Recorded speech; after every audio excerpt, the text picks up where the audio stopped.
Welcome to the Rabia and Sana Show. We're two Desi girls reinventing cultural norms with love to make difficult conversations easier to help you take courageous steps faster. Whether you feel like a misfit now or have been breaking the standards, this podcast is for you, for the adults, the young. Come as you be and become your authentic self as you desire. Let's go reinvent some cultural norms together. Hello everyone, I am Rabia Paracha. I have been a rebel without a cause for most of my life until I discovered my purpose to empower women to empower themselves.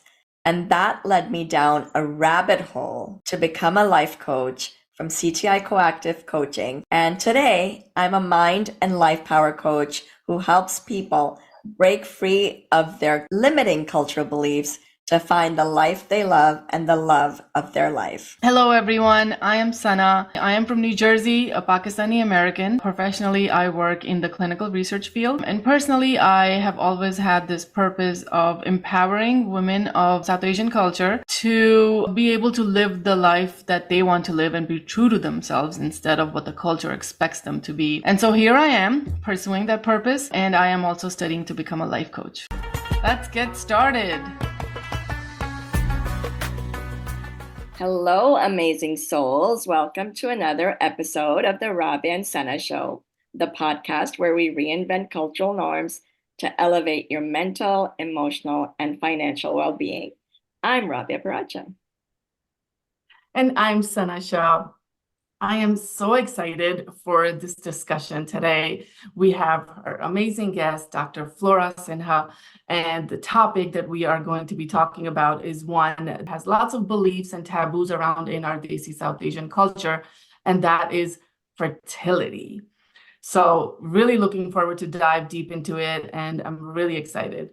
Before we get started, Dr. Flora, welcome to the show. Thank you both. I'm happy to be here. Awesome. Can you please tell our audience a little bit about yourself? Yeah, I am a board certified internal medicine physician. I am a mindset coach. I'm based in Southern California, and I was diagnosed with secondary infertility in 2018. And secondary infertility is basically you're able to have children without medical intervention. And then when it comes to growing your family, whether it's your second, third, fourth child that you're trying for, you're unable to without medical help. And so at that time, I had a beautiful, now 8, but I had a beautiful 2-3-year-old. And we wanted to grow our family. And I was diagnosed with secondary infertility at that time. Went through multiple rounds of in vitro fertilization, also went through multiple unsuccessful rounds, pregnancy losses, miscarriages.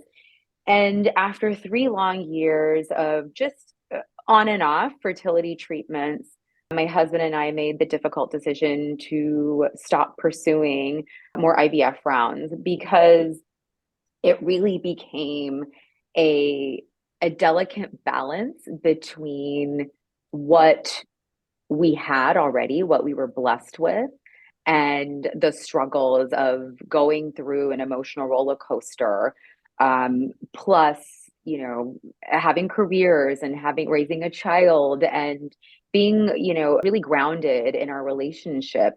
So that kind of sparked an idea in me that I can't be the only one going through these feelings, these feelings of isolation. And that's what inspired me to open up on Instagram, start coaching. A lot of the lessons I learned from infertility were life lessons, things that I could apply to every aspect of my life. And again, knowing that this could be helpful to many other women, especially South Asian women, was what inspired me to start coaching. And then recently I launched a podcast along the similar ideas. That sounds great. From your experience and your understanding, why do you think that the South Asian culture puts so much expectation and pressure on women to have children? I think it stems from where we come from, our cultural upbringing background, the role, quote unquote, role of women, back in the day, your fertility was a status symbol. How quickly can you have children? How many children to carry on the family name, which unfortunately or fortunately doesn't quite carry into the modern age, knowing that as a woman, our worth is so much more than a label, right? We tend to fall into our labels, defining ourselves by our careers, motherhood, whatever our labels may be. That I think it's time for us to kind of break that generational pattern and expectation. And not to say that women shouldn't have kids, right? And or shouldn't try to have more kids if they have a diagnosis of fertility struggles. I think the decision to stop was truly a personal one, and it was the right one for us. And in the last however many years, I have never felt more at peace with that decision. And I also have friends who are the opposite. They had a gut yearning that they needed to have more children to make their life at peace, to feel content. And I say, go for it. It just wasn't my route. And I think, like you had alluded to, I mean, it relies upon you and what your wants and needs are to help make your life feel fulfilled. Congratulations that you're using your experience to help others. I'd like to go deeper into belief that's tied with our culture related to fertility, and then talk about how we can reinvent it. So the biggest one tied around, and you spoke to this a little bit, the woman's worth with her fertility due to medical reasons. She just cannot have. Somehow her worth is less. So if you could speak to that one a little bit and how we can change this. I think first it starts with us, right? It starts with self-reflection and truly believing that you're worth beyond your labels, you're worth beyond these generational expectations that don't quite fit in not only the Western world, but the modern world. I mean, we're not even only talking about North America, we're talking about even in our Asian countries where there is a modernized shift in the role of women and the freedom of choice in whatever we end up doing, and that in itself will redefine our roles and break these patterns that have been ingrained into us. So really self-reflecting and working on your own foundation to say, I'm worth more. There are multiple areas where I can feel fulfilled and content and satisfied, like, your mid-ground. And all of those aspects can be used to suffice that feeling. But in the end, you have to be confident in who you are and really stand your ground. And there are so many ways to do this, right? I mean, a lot of the time, it's so much easier said than done, like, oh, be confident. But especially when you have a lot of pressure coming in from not only parents, but you got family members, you have all the family friends, right? The aunties, the uncles, asking questions, prying, maybe talking behind your back. I mean, all of this is the norm in our culture. I think it's important to learn how to set up boundaries, set up boundary statements, knowing that you have control over the situation, you have control over the conversation. It's about you. So if someone is asking, when are you having a child? When are you having the next child? Are you going to try for a boy if you have a girl? Are you going to try for a girl if you have a boy? Like, it's not okay. It's not okay to have these conversations in a casual setting. And it's okay to say something like that, to stand up for yourself, to close out the conversation if it's something that's making you uncomfortable or if it's something that's triggering to you. So it's important to prepare for those situations so you're not caught off guard. And if you are caught off guard, you have kind of a toolbox to pull responses from and prepare yourself, be ready for it, and know that you can lead the conversation. You're in control. And so having those responses in a tactful, respectful manner, especially within our culture, I think the way we speak weighs heavily. I think it's important. So preparation is key with your boundaries. You're bringing up so many important points with the boundaries and knowing when to end that conversation. And in South Asian women, their identity is so deeply rooted in their children and their husband and their family's honor or family reputation. And so to come to that place where you can create that boundary, it takes time and it takes a lot of practice and preparation. What was that process that led you to this decision? Was it an emotional roller coaster to get there? How was that for you? Both. It was an emotional roller coaster to get to the decision, but the decision was very easy. I had so much clarity at that time. I had done so much mindset work myself. When the time came to make the decision to pursue another round, both my husband and I kind of looked at each other and we knew we were on the same page. So this is kind of a two-part thing. While I was going through my IVF cycles, there was a time where I realized I had to make a mindset shift right away, because there was a moment where my then 3-year-old was just home with her, and I'm like, "Oh, give mommy a hug." And she goes, "No, mommy has so many ouchies. I'm afraid I'm going to hurt you." And I look at her and I immediately realized this was the persona that I was portraying for my daughter. I was sick mommy. And because I was crying, I was upset, I was angry, I was sad, I was all the emotions that you don't want your daughter to be completely surrounded by or only surrounded by. That's what she started labeling me as. And she was scared to give me a hug. I mean, talk about soul crushing. So at that time, I remember the moment I was in my kitchen, I was just looking at her. I'm like, I have to make a change. I have to change my attitude. I have to change my outlook. I can't change my diagnosis, right? The diagnosis is there. And I did nothing wrong to bring this diagnosis onto me. I have this beautiful little daughter that I was blessed with. And at this point in time, I need to figure out how I can continue my fertility journey while still providing a positive environment for my daughter, for my husband, for our family of 3. So that was step one of like slowly making these mindset changes. I looked into a lot of guided practices, strategies. The second part, we took a break from IVF. Typically, reproductive endocrinologists, REI doctors like to do back-to-back, which just increases your probability of a successful implantation and pregnancy. But I remember taking a break because I just looked at my husband, Sanjay, and I'm like, I'm exhausted. I'm exhausted not only from the emotional roller coaster, but from this low level of anxiety that I always had. Like, what's going to happen next? What if I miss an injection? What if I forget to take something to work for me? On top of practicing medicine full time, commuting, having a toddler, my husband was still in training at that time, where I just graduated. I mean, it was a lot. This is a full-time job on top of my other full-time jobs.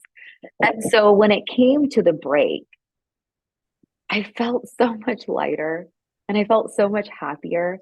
And I was able to be present and content with what I had. So that was my first inkling, like maybe this isn't the right direction to continue pursuing. We took 2 breaks. One was shorter. We went for another round, unsuccessful. And then I had a pregnancy loss afterwards. And then we took a really long break, like a year. And this was fast forward to the pandemic. World was shut down.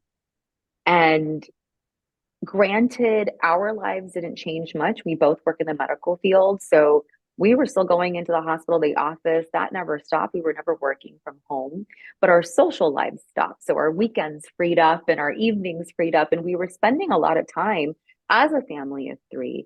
And I remember looking at my husband and like, this is really nice. Like, we're happy. No one's running around, no one's anxious, no one's crying. We're living our life.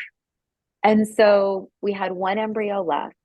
And at that time, I'm like, look, I know that if this doesn't work, we are so happy. Like, inside and out that it's going to be okay. But I also know if I don't try one last time, that might also bother me and kind of get in the way of my contentment.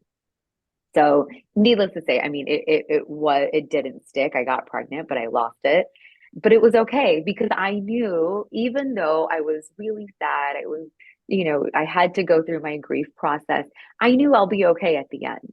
And that clarity and that decision to be like, okay, we're done. I don't need to keep doing this was, like I said, the biggest weight was lifted off of both of our shoulders. And we've thrived and flown since.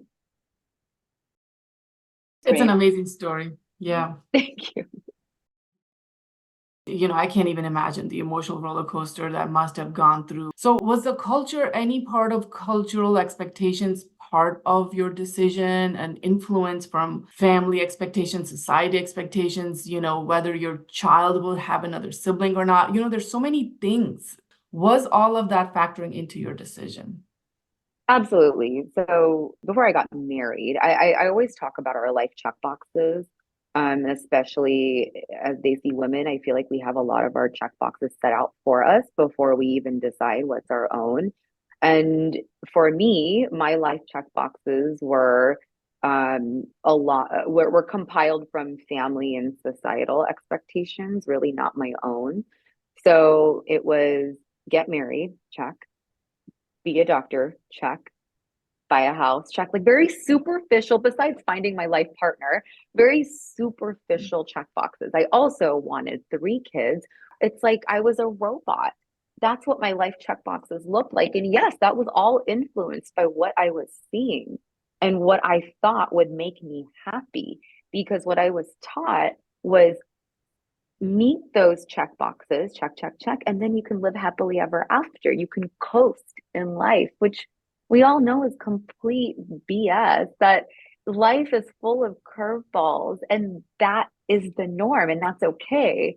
So when I was diagnosed with infertility, I'm like, wait, I didn't even know what secondary infertility was, and I'm in the medical field because no one was talking about it at that time.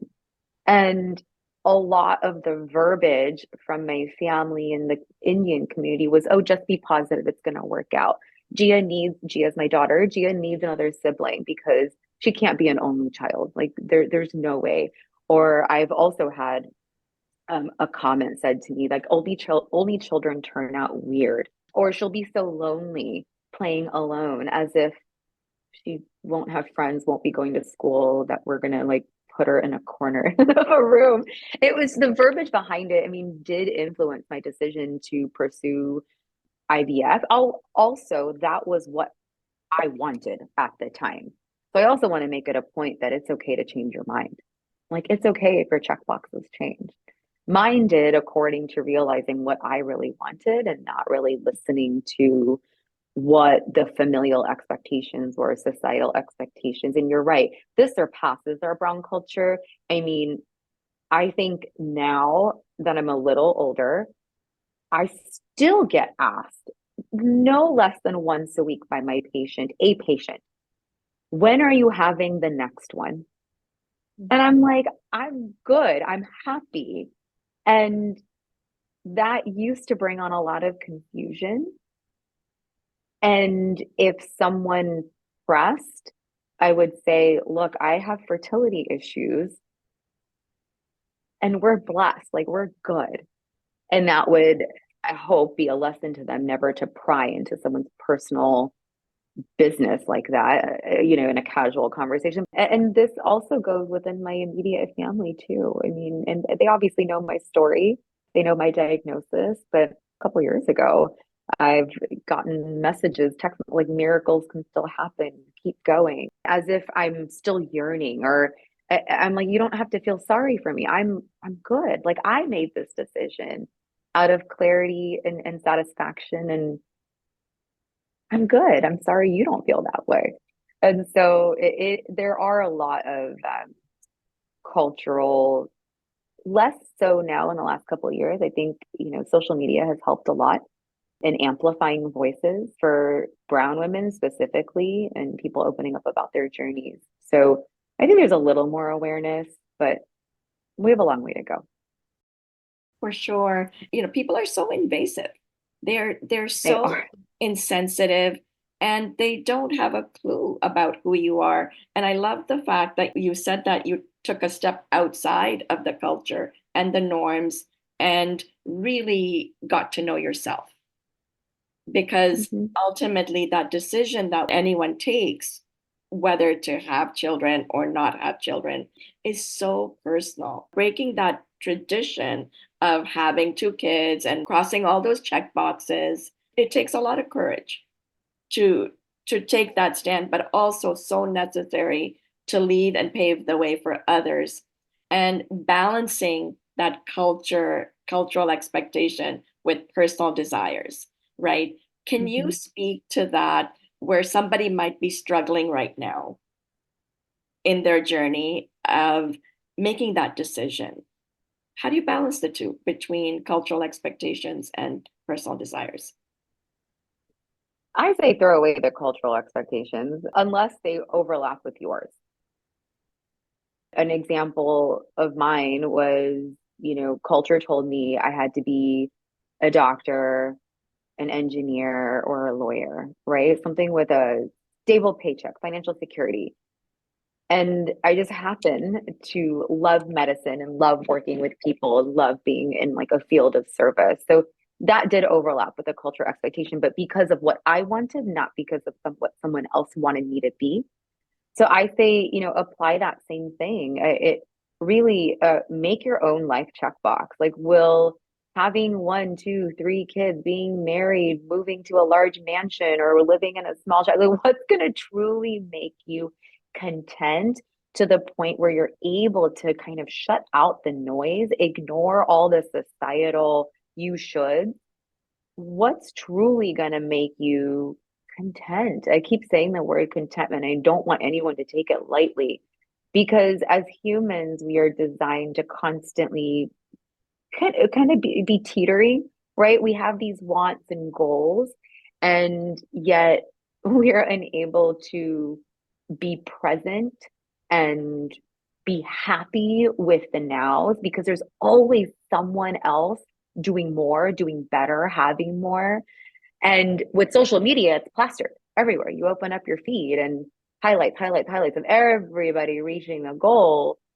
When in reality, that 95% of the blood, sweat, and tears and time that it took to reach that highlight, whether it's having a child or reaching another pinnacle of their career, no one talks about that part because that's boring. That's not sexy to talk about your struggles with infertility or losing a pregnancy, taking 10 years for their miracle child. This journey there, that's not a highlight. But I think that's where we connect with others. That's where we, by sharing the what we do in the trenches, that will make you stronger.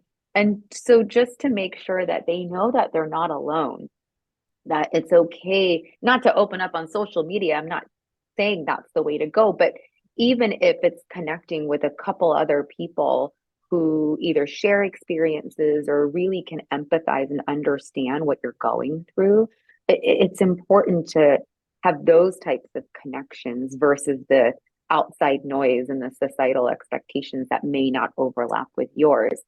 And also know that none of this is black and white. Like, it's okay that your decisions change. It's okay for your wants and your needs to change.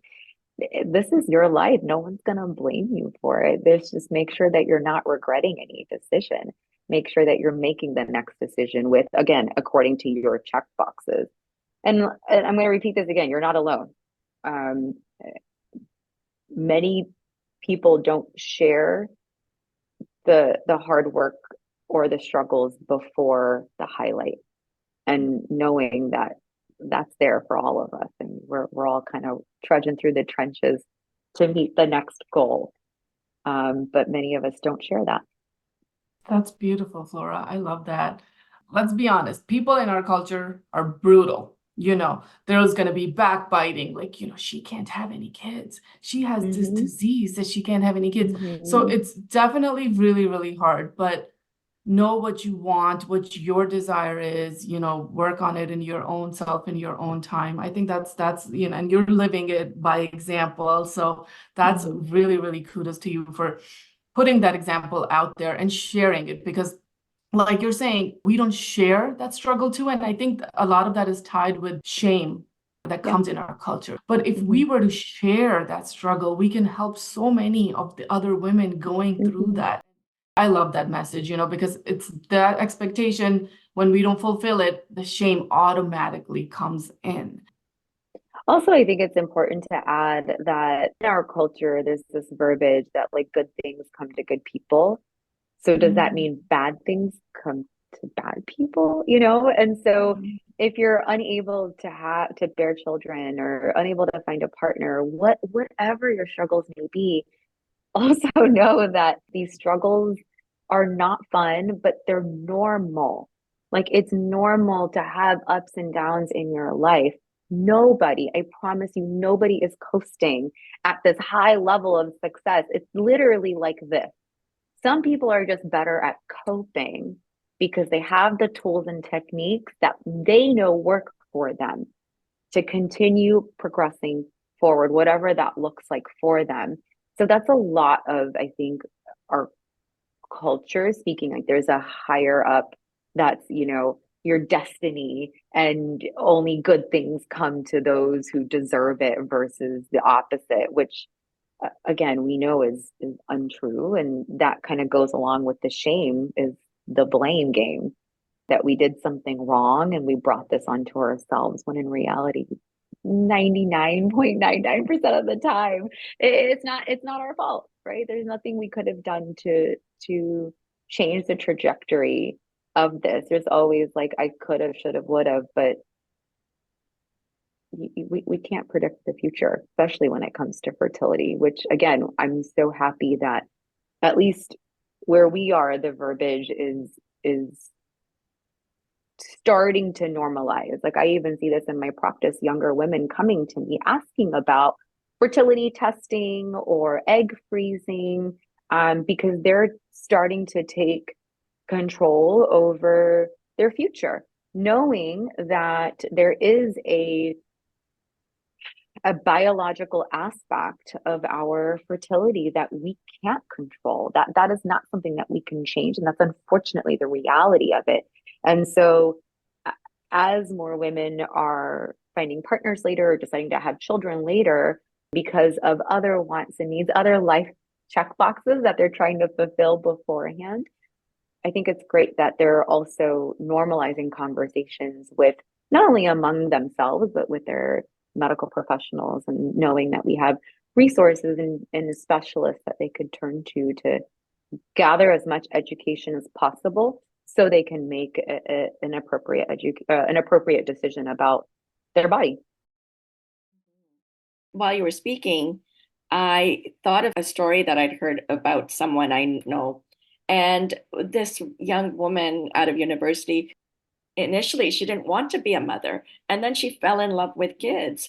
And then after she turned 40, she desperately wanted to have kids. And she went through all the IVF treatment, and they tried so many times, and she couldn't have kids.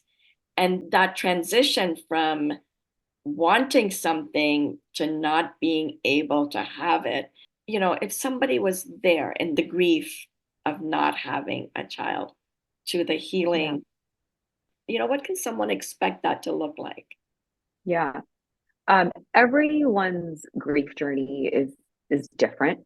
And so it's important to know not to step over that stage. It's easy in certain ways to just move forward and suffer in silence instead of really sitting into your emotions, sitting in your feelings and feeling like giving yourself time to grieve, whether it's a loss versus a decision to not move forward. When I went through my unsuccessful transfers and losses, I kept going. I'm like, I continued to shuffle patients around. I continued to practice full time, continue to do all the things because that's what I was expected to do, right? No one told me to slow down. And I still remember after one of my losses, I was sitting in the parking lot of my doctor's office and I was just like bawling. And I have no idea why I was bawling. One, obviously, I was grieving because I was so hopeful that this was going to work. But second, I think I was realizing that I can't do it all. Like, I can't be a full-time IVF patient, a full-time mom, full-time doctor, full-time wife. I couldn't fulfill all the roles at all the same time. And I never gave myself a chance to just sit and feel what I was feeling and go through the stages of grief. And it all kind of came crashing down. I was by myself in a car in this dark parking garage, just like I'm talking about snot, tears, everything. And I remember calling my manager and being like, cancel on my patients for 4 weeks, effective now. I say that story just to give you an example of why it's important to take time to go through whatever emotional process you're going through. Don't sweep it under the rug. Don't keep going and moving forward in other aspects of your life because you're trying to be strong. There is strength in vulnerability. There is strength in healing, and there is strength in pausing. And that small 4-week break of mine didn't impact me in the negative way in the long run. It actually made me more productive because I came back with more clarity and I didn't have these heavy, heavy emotions sitting on my shoulders. And so what seems like a heavy decision, like, oh my gosh, I'm going to take I had never taken time off. Even after I gave birth, I took 8 weeks off and I only extended it because Gia was in the NICU for 2 weeks. I mean, that was my mindset. Is like I was expected to be superwoman. And you bet you I'm going to be superwoman, and that's how I'm going to be a superwoman because I just had this like narrative in my head, and most women do. And so I think the first and foremost step is to really give yourself time to grieve, go through the emotions, and then ground yourself in gratitude, right? I mean, life is going to be tough and you're going to have some really difficult decisions. You're going to have tragedies. You're going to have incidents that happen that are unexpected and not fair. But how do you get back to your middle ground? Obviously, depending on, a day-to-day obstacle will be very different from like the heavy decision to not pursue conceiving. And the time to get back to your middle ground definitely depends on that situation, but figure out what you find gratitude in. What have you been blessed with? What can you ground yourself in? And put your worth in that versus the label of mother. And I know that sounds so weird because that's part of our identity, right? Being moms or being a doctor or being, a entrepreneur or whatever label you put. That's a heavy statement that I think it took me a long time to figure out that that's not all that I'm made to be. Yes, I am a mom, and I'm going to be the best mom I'm going to try to be to make sure I'm the best example for my daughter. But if I, God forbid, wasn't a mom, what would I ground myself in? There are so many other things besides my labels. So that would probably be the second step. So first step is work through your emotions, give yourself some time, patience, grace, work through that, ground yourself in gratitude is step number 2. And number 3, be okay with living in the gray. It doesn't have to be black and white. Like you don't have to be all happy. You don't have to be all sad. It's okay to, again, when you get back to your middle ground, if you get triggered again, right? We all have our own little triggers. It's okay to kind of feel your scars prickle a little bit. Like know that those are battle wounds and you're good, and go back to grounding yourself in gratitude. Feel whatever you need to feel and move on. It's okay to be in that state every now and then or more often as you're closer to the triggering incident. So None of it's easy. And this is like months, years worth of work. It's not like a 4 week process, but it does take time. And I feel like those I always say that my scars prickle every now and then. It never goes away, but I try to turn it into something more positive, productive, instead of lingering in a diagnosis that I had no control over. But I did have control over my decision. Well, I love the message you're giving, as well as it's okay to be where you are. I just wanted to underscore that, because anyone who's going through it, it's perfectly okay to feel what you're feeling and be where you are. Yeah. A lot of times we don't think of the infertility losses as actual losses and give ourselves Mhm. time to heal and grieve over them like an actual loss. Like everything deserves to be processed. Every loss should be processed as a full emotion. So I just want to go back to the point that you made a little bit with the path of moving forward. And you talked about how young women are coming to you and talking about fertility, and they're talking about what they want to do in life. So for our next generation and for the women out there, what is your message? What should we look at when planning it in a sort of a way, as well as the other things you want to accomplish in life? Where does fertility come in? So I'm going to put my doctor hat on here. So first and foremost, let's talk about when you should seek care for fertility struggles. So if you're under the age of 35 and you have been trying to conceive for 1 year or more, and you have been unable to, time to go see your primary care physician, your gynecologist, a fertility specialist. That is kind of the benchmark. If you're 35 or older and it's been taking you longer than 6 months, red flags. Time to go see somebody, a medical professional, to figure out what the next steps are. And I just want to say that a lot of the times, and this was my first experience with my own first fertility doctor that I ended up moving away from, but her verbiage to me was, "You're so young, you shouldn't have trouble getting pregnant." And she's like, "Just go try for a couple months more. Like, I think you're okay." And whereas my second doctor, who is who I pursued treatments with, was like, "You're so young. Why aren't you pregnant?" It's just so fascinating. They both said the same thing to me.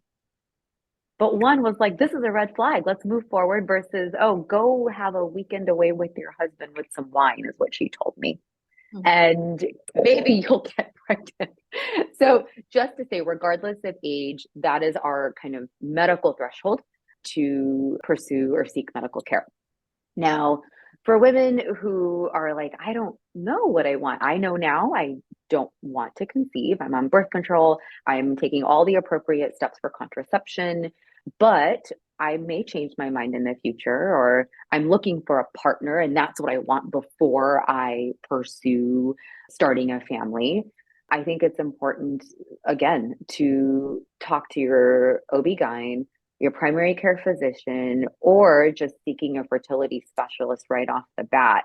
Most primary care doctors and most general OB-GYNs are unable to walk you through egg freezing, because we're not the specialists to do it. But at least you could start with your own physician to start gathering resources or getting to the right person. So then you can walk through not only the education portion of it, but your labs, your ultrasound, like your own evaluation, and how we can marry the two and move forward with making a decision on whether you should freeze your eggs versus waiting. Also, an important thing to take into consideration is cost. Egg freezing is not cheap. We're talking about thousands of dollars. And also, nowadays, there are a number of companies who will help cover. I don't know if it's full versus not, but partial coverage, full coverage. Every obviously every employer is different, but so ask your employer, ask your insurance. There are so many little fine print that we aren't aware of when it comes to our own insurance plans, and then what our companies are able to help us with. But that is becoming more normalized, especially, within the tech world. Great, thank you. What about the mental aspects of it when the women are making this decision, and trying to come off with meeting the career decisions that you want to make, the family obligations you want to fulfill, you make your mom happy, your grandparents want kids, that decision from the mental perspective too. So I think it's important to kind of go back to your own wants. Like, is it important for you to be on the younger side and conceive?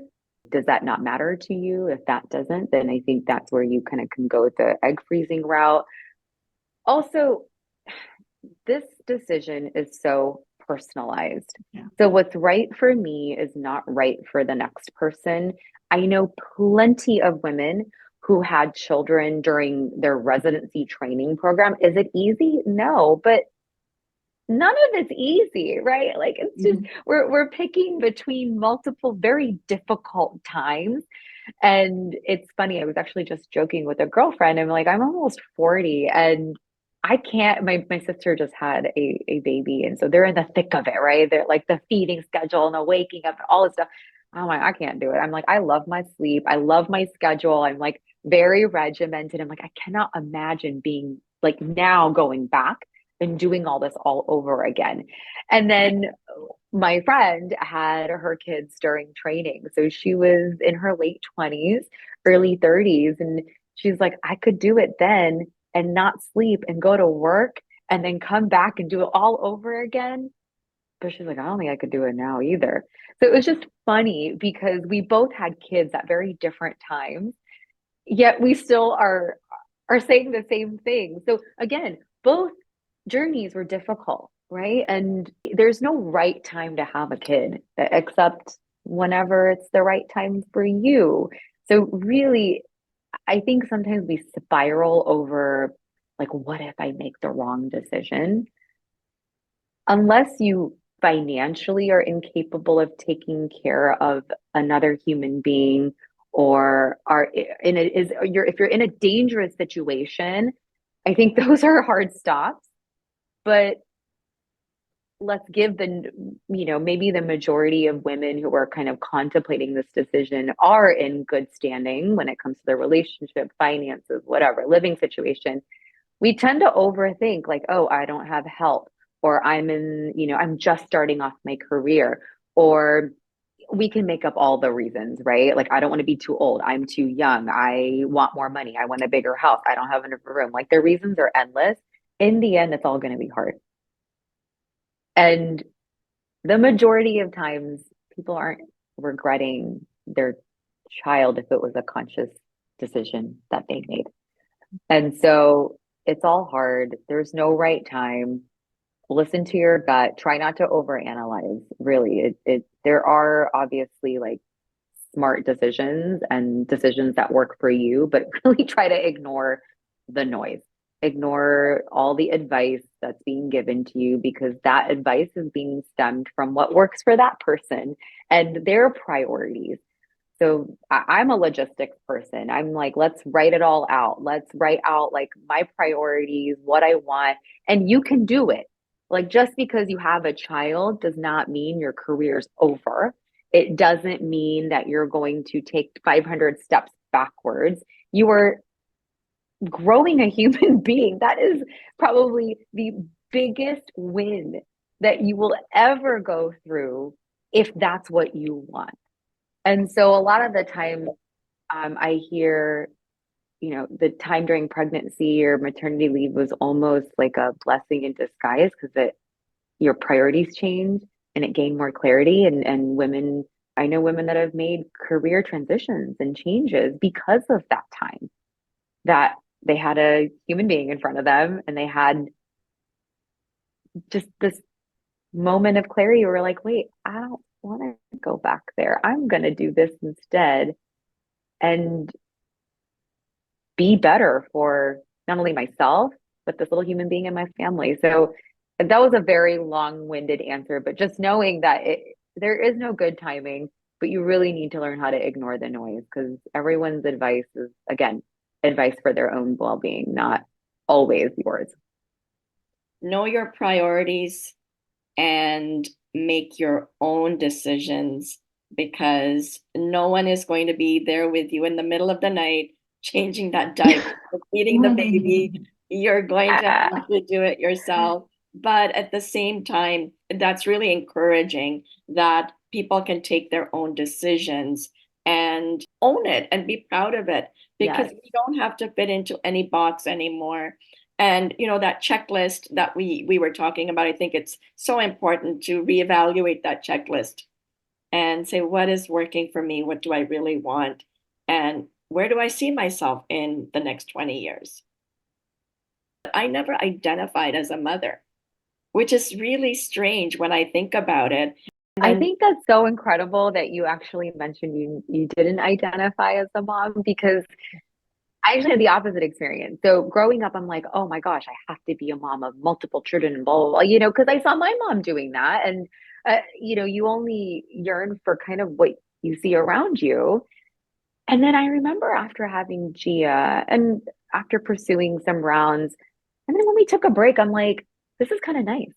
It's kind of nice having the freedom and a little bit of flexibility with this like 2-on-1 situation that we have on, right? Me, my husband, and then the kid. And in the last, I think maybe 5 to 7 years, I've actually, obviously, I live and breathe my kid right here, but I'm like, I don't, that identification or that label that it was ingrained into me is slowly moving away. And even though motherhood is one of my proudest moments and labels that I have right now, that yearning of like, I have to do this because I will love them and smother them, blah, blah, blah. I'm moving away from that label as well. So I think it's fascinating how our journeys kind of shift depending on our own self-growth and kind of living our own. Yeah, I know. And when Rabia and I were talking, she was telling me, and I was like, really? You didn't think growing up that you would have kids? Because that's all I thought of. Like, Yes. did you not think of that? Or like, so it's so fascinating how our journeys lead to different things. For me, growing up, all I knew was I'm going to get married. I'm going to have kids, like you were saying, Flora. And then once I did get married, it was like, okay, let me just get this part over with. Let me just get this kid part over with quickly so that I can do whatever I wanted to do with my career. And I had my first child when I was 20 and I got married at 19, like pretty much like Rabia. And it was just like, I love being a mother now. I love it, but it was more of fulfilling that society's expectation, rather than what I wanted to do. And so I love the message of detaching expectations, detaching judgments, of making different decisions than what people want you to make, detaching all sorts of judgments and really figuring out what you want to do, and then going through those check boxes. So I love that. I just want to really acknowledge that going through your journey, it couldn't have been easy. And the fact that you came through to the other side and now you're able to advocate for personal decisions. Did you find that there were support structures to how people can find help if they need?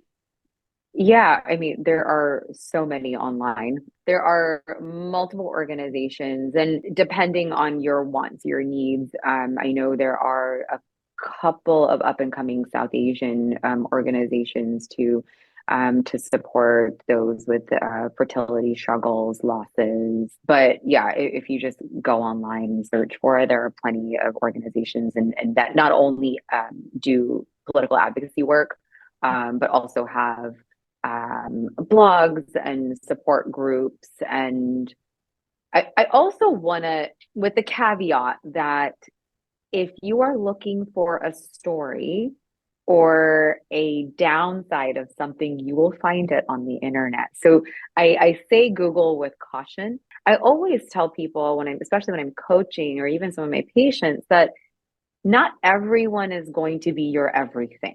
So to put an example to this, when I was going through my journey, my parents couldn't emotionally be there for me. They would just say the wrong things and trigger me more. And let me also say that my parents are fabulous. And if I needed them with a drop of a hat, they are here supporting me and ready. Like their love is unconditional and they sacrifice to this day. That being said, I had very specific people that met my emotional needs when I was going through what I was going through. And I also had very specific needs that I went to my parents for. And so kind of differentiating who is in your support group and for what purpose is really important. So you don't get into the trenches and hearing what you want to hear without really gaining anything from that.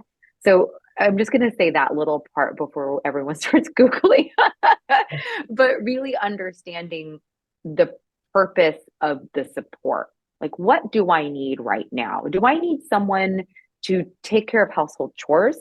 Or do I need someone that I can vent to and I just need a listening ear? Or do I need someone that will be a sounding board for me that has experience or a medical background or resources that I can be proactive? Like what is my need? And then we can, direct you to a specific resource center or a website. That's awesome, Flora. Know what type of support you need, and then you got to go to that type of a person to get that specific support from. And we love our family members, but not everyone can provide the type of support that you're looking for. So And that's totally okay. That's yeah, okay. that's totally okay. Yeah, I love that. I love that message. So it was a really beautiful conversation. I loved it. I think fertility is a topic that we need to really discuss and go deep into, especially for women and South Asian women on top of that. So just a few messages that I'm taking out of this conversation. Detach yourself from the judgments, detach yourself from societal expectations, and come up with your own needs, what you need at that right time. And also what I heard from you, Flora, is be okay with the now, and then go out and look for the support. And it's okay to talk about your journey. It's okay to talk about it. Do not feel shame in it. And we should actually be speaking about it because it could be helpful to others. But in my experience, I never spoke about it because I was like, it's shameful. People are going to look down on me. And as I started speaking about it, I was like, so many other women are going through the same thing. And I felt support. And that's how I met Rabia. And that's how actually this whole podcast started. So it could lead to so much, it can open up into many opportunities. So the other message that I am getting out of it, go out and be true to yourself and find the support to help you in the process. What other messages would you like to give out in this episode? What I wanted to just underscore as well was every emotion is valid. I think that's a big one, that every emotion is valid and it's okay to be where you are. There is nothing wrong with you. There's nothing wrong with anything. Just be where you are. You guys picked up all the right things, so I loved it. Excellent. Awesome. Well, what would you like to leave as a closing message for the listeners? I think your self-growth journey is the most important journey that I think you'll go through, because that in itself will bring clarity to your purpose. Once you know your purpose, I think you can live authentically, get out of your rut, and apply that foundation to all the life obstacles, whether it's day to day versus the major curveballs that life's throwing at you. So really invest time into yourself and build that authenticity. It'll take you really, really far. That's great. Thank you. And where can the listeners find you, Flora, and your podcast? Where can they look for it? So I'm primarily on Instagram at Dr. Flora Sinha. My podcast Instagram page is _Beyond Podcast. You can find the podcast on all major listening platforms, Spotify, Apple, Amazon, Google, iHeartRadio. So hope to see you guys there. Amazing. Thank you so much, Flora, for joining us today. It was a pleasure speaking with you. Oh, thank you both for having me. I really appreciate it. This was a fabulous conversation. Thank you for coming. And so, Sana, it's that type of our episode. Yep. We're two Daisy girls. Reinventing cultural norms. With love. Bye. Bye-bye. Thank you for listening. We hope you enjoyed today's episode. Please rate, subscribe, and review wherever you listen to podcasts, and follow the Rabia and Sana Show on social medias. Remember, you can watch the video version on YouTube, and don't forget to share, like, and subscribe. If you want life coaching services, or you are reinventing cultural norms for yourself and think you would be a great guest and want to be on our show, please email contact@therabiaandsanashow.com. And be sure to check out our next episode. See you next time. See you next time.